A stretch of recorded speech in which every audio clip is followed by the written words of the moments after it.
பேசலாம். எப்படி இருக்கணும்னு சொல்றாங்க, பாஜக தான் அதிமுக எப்படி இருக்கணும்னு சொல்றாங்க. அதிமுக பொறுத்த வரைக்கும் தேர்தல் முடிவு வரட்டும், அதுக்கப்புறம் முடிவு செய்ய முதற்கட்ட பார்வையை எடுத்துக்கிறேன். ஓகே, திரு தனியரசு, இங்க ஓ பன்னீர்செல்வத்தை கட்சியில் இணைப்பது என்கிற ஒரு விஷ பரீட்சையை அதிமுக ஒருபோதும் செய்யாது. சட்டமன்றத்தில் அதிமுகவினாலே அது ஆன்டி டிஎம்கேங்கிறது தான் அதனுடைய நிலைப்பாடு.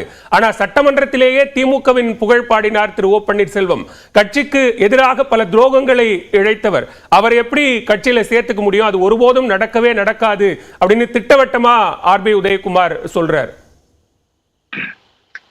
அதாவது இப்ப புரட்சி தலைவி அம்மாவின் பேரன்பை நம்பிக்கையை பெற்ற ஒரு மிகச்சிறந்த நேர்மையான தலைமை அல்லது ஆளுமை, அதிமுகவின் தன்னுடைய உயிரை இரண்டர உணர்வோடு கலந்து கொண்டிருக்கிற அண்ணன் ஓபிஎஸ்ஐ ஒட்டுமொத்த இந்த அதிமுகவும் அல்லது இந்த உதயகுமார் அல்லது இந்த எடப்பாடி அணியினர் அவர் ஒரு எதிரியா அதிமுகவிற்கு எதிரான, அதாவது திராவிட முன்னேற்ற கழகத்தோடு ஒப்பிட்டு அல்லது அதை விட கூடுதலாக எதிர்முனையில கொண்டுட்டு போய் நிறுத்துற இந்த போக்கு இருக்கு இல்லங்க, இதுதான் அதிமுக எடப்பாடி அணியினுடைய படுவீழ்ச்சிக்கு இதுதான் காரணம். நீங்க தொடர்ந்து அணினே சொல்றீங்க, அதிகாரப்பூர்வமா அதிமுக அவங்க தானே, அதிமுக பொதுச் செயலாளர் எடப்பாடி பழனிசாமி தானே, தேர்தல் ஆணையத்திலோ நீதிமன்றத்திலோ அப்படித்தானே சொல்லப்பட்டிருக்கு. இல்ல, நீதிமன்றம் தேர்தல் ஆணையத்தில் மக்கள் மன்றத்திலிருந்து, மக்கள் பார்வையிலிருந்து, அண்ணா திராவிட முன்னேற்ற கழகத்தினுடைய தொண்டர்களின் பார்வையிலிருந்து, தமிழ்நாட்டு மக்களின் வாக்காளர்களினுடைய பார்வையிலிருந்து தனி அரசு பார்க்கிறேன். தொடர்ந்து இந்த எடப்பாடி ஒரு அதாவது ஒரு தாக்கத்தை ஏற்படுத்தும். அதாவது நான் இப்ப எடப்பாடி அண்ணா திராவிட முன்னேற்ற கழகத்திற்கு தலைமையேற்று இரட்டை தலைமையாக அவர் பயணித்த பொழுதும், அல்லது அவர்கள் ஒற்றை தலைமையாக அண்ணன் ஓபிஎஸ்ஐ வெளியேற்றி பிறகு ஒற்றை தலைமையாக தன்னை தகவமைத்து நீதிமன்றத்தால் அல்லது கட்சியினுடைய பெரும்பான்மையினரால் அந்த பொறுப்புக்கு வந்த எடப்பாடி அந்த தலைமை பண்புகளுக்கான அதற்கான சூழலை அல்லது அதற்கான தகவமைப்புகளை அவர் தன்னை தகுதிப்படுத்திக்கிறதுனாலதான் எடப்பாடி தொடர்ந்து வீழ்ந்து வருகிறார். 8 தேர்தலில் தோற்றவர் இப்பொழுது 9வது முறையாக 9வது தோல்வியில் வருகிற இந்த ஜூன் 4 நாடாளுமன்ற 2024 நாடாளுமன்ற தேர்தலில் படுதோல்விய எடப்பாடி அதிமுக இதுக்கு முன்னாடி சந்தித்த தோல்விகளுக்கெல்லாம் காரணமே ஓ பன்னீர்செல்வம் தான் குற்றச்சாட்டு தானே முன்னாடி எடப்பாடி பழனிசாமி தரப்பு முன் வச்சது. சரியான முடிவெடுக்க வேண்டிய தருணத்தில் தன்னுடைய முடிவை திரு ஓ பன்னீர்செல்வம் எடுக்காததன் காரணமாகத்தான் அதிமுகவில் குழப்பம் ஏற்பட்டதற்கும் ஒற்றை தலைமை என்கிற கோரிக்கை வலுத்ததுக்குமே அதுதான காரணம்னு சொல்லப்பட்டுச்சு. பாலகலியா அதுதான் ஈரோடு தேர்தல்ல கிழக்குல கொங்கு மண்டலம் கோட்டைன்னு சொன்ன ஈரோடு கிழக்குல அப்புறம் ஓபிஎஸ்ஐயா தான் நம்மளை சுதந்திரமா எடப்பாடியுடைய ராஜதந்திரத்தை வியூகத்தை தகர்க்கிறார். எடப்பாடியை, அதாவது எடப்பாடி அண்ணன் ஓபிஎஸ்ஐ சுமந்து கொண்டு சுயமாக விரைந்து முடிவெடுக்க முடியாமல் அதிமுகவினுடைய வளர்ச்சிக்கு அல்லது வெற்றிக்கு தடையாக இருக்கிறார் அண்ணன் ஓபிஎஸ் சொல்லிட்டு தானே நீங்க அப்பவே வெளியேற்றிட்டீங்க. அப்ப ஏன் தனியா எடப்பாடி தலைமையில தான் ரெட்டல எடப்பாடி வேட்பாளர் தான் அங்க களத்துல போட்டிக்கிட்டார் ஈரோடு கிழக்குல. கை சின்னத்துக்கிட்ட 70,000 வாக்குகள் சுமார்ல தோற்று போனார் எடப்பாடி. ஆகவே அண்ணன் ஓபிஎஸ் வெளியேறிய பிறகு ஏற்கனவே இரட்டை தலைமையில் பெற்றிருந்த வாக்கையும் நம்பிக்கையையும் எடப்பாடி இழந்து விட்டார்.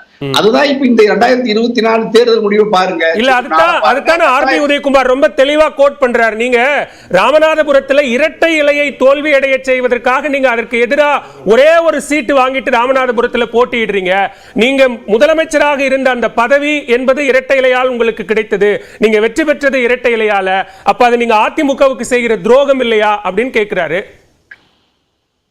அல்லையா, இப்ப நீங்க அவ்வளவெல்லாம் இந்த கட்சியை வலிமை நடத்த தலைமையேற்று வழிநடத்தியான ஓபிஎஸ் அவர்களையே நீங்க வெளியேற்றி விட்டு மிக கடுமையான அவதூறுகளை எல்லாம் நீங்க பரப்பி அவரை சிறுமைப்படுத்தி விட்டு அவமானப்படுத்தி விட்டு கட்சியினுடைய அடிப்படை உறுப்பினர்களிருந்தே வெளியேற்றி பிறகு எங்க கேசிபி அண்ணன் கூட சொல்றாரு இப்பவும் நீங்க ரெட்டலை ஆதரிச்சிருக்கிறீங்க அண்ணன் ஓபிஎஸ் அப்படின்னு கேட்கறாங்க. அது எப்படி அது சாத்தியமாகும்? நாங்க எல்லாரும் ஒட்டுமொத்த தமிழ்நாட்டு மக்களும் வாக்காளர்களும் எடப்பாடியினுடைய இந்த முடிவை அல்லது இந்த செயலை அண்ணன் ஓபிஎஸ் இன்னும் கூர்மையா எதிர்த்திருக்கணுங்கிறது தான் வாதம்.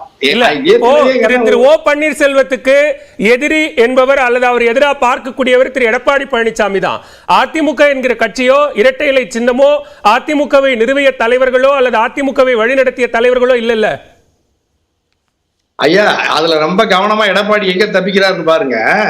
ஏயா நீ 2000 அதாவது ஜூன் 4க்கு பிறகு இந்த மாதிரி எல்லாம் சூழல்கள்லாம் தவச்சா மறுபடியும் எல்லாம் ஒண்ணு சேர்ந்து நீங்க இணைந்து பணியாற்றுவதற்கு வாய்ப்பு இருக்கான்னு கேட்டா, ஓபிஎஸ் பத்தி கேட்டா எடப்பாடி என்ன சொல்றாரு தெரியுமாயா?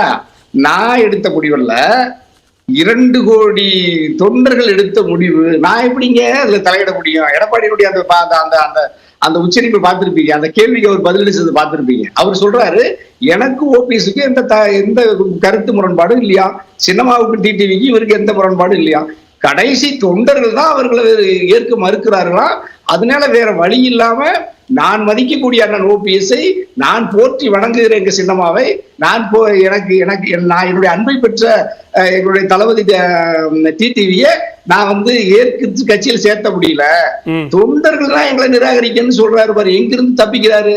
சரி பாஜகவோட ஏன் முரண்பட்டீங்க, மோடியோட இல்லையா வேண்டும் மோடி மீண்டும் மோடின்னு சொல்லிட்டு இருந்தியா, திடீர்னு மாறிட்டீங்கன்னு கேட்டா அது தொண்டர்கள் எடுத்த முடிவுட்டார்.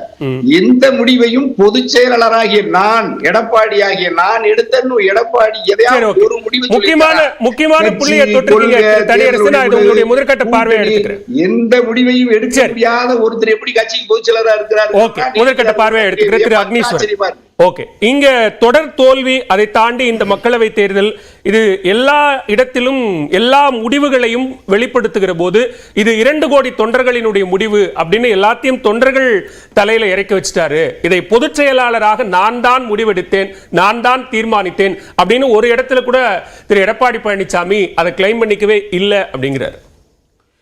இல்லை, ஒரு தோல்வி வெற்றி என்பது அரசியலில் நிறைய பார்த்துட்டு வந்திருக்கிறாங்க. ஒரு கட்சி 31 வருஷம் தமிழ்நாட்டில் ஆண்ட ஒரு இயக்கம் தான்.